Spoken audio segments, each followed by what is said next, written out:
Channel Vega Chile presents great musicians and composers of yesterday, and always with the presentation of pianist Luis Mariano.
Huge hello from the beautiful and musical city of Vina del Mar, here in Chile.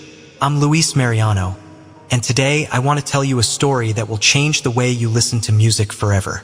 What if I told you that the composer of some of the most romantic and beautiful melodies in history lived a life filled with ghosts, a toxic love, and an absolute terror of being buried alive?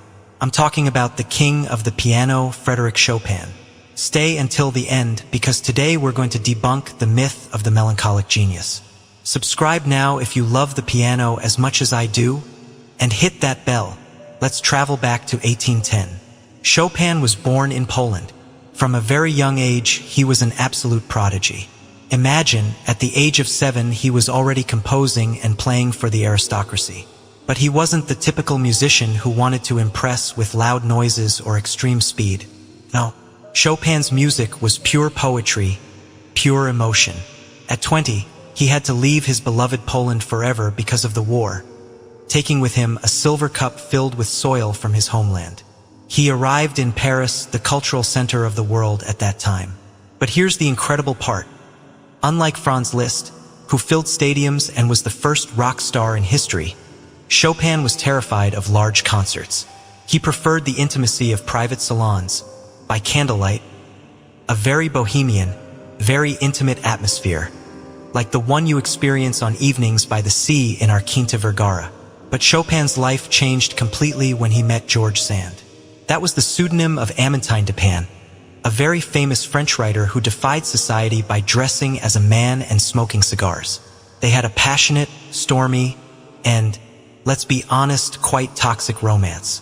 Seeking to escape Chopin's tuberculosis, they moved to an old monastery in Majorca, Spain. The conditions were terrible conditions. Cold, rain, damp. There, trapped in his own mind and on the verge of madness, Chopin composed his famous preludes. He would listen to the raindrops falling on the roof and imagine they were the footsteps of ghosts. His mind was ravaged by fever, but his genius remained intact. He created beauty from pure suffering. Chopin's body could endure no more. He died in Paris in 1849, at only 39 years old. But here is the most dramatic twist in his story.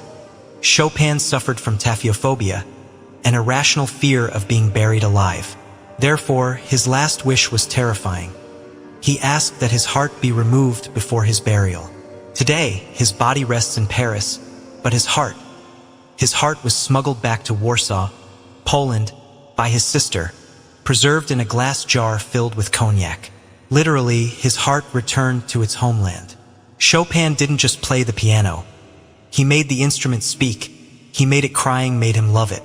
For me, as a pianist from Vina del Mar, every time I place my hands on the keyboard to play his work, I feel that mixture of pain and absolute beauty. What's your favorite Chopin piece? Let me know in the comments. I'll be reading and replying to them all. If you love this story, give it a big like, share this video with your friends, and subscribe so we can continue discovering the magic of music. A huge hug from Vina del Mar, and see you in the next video.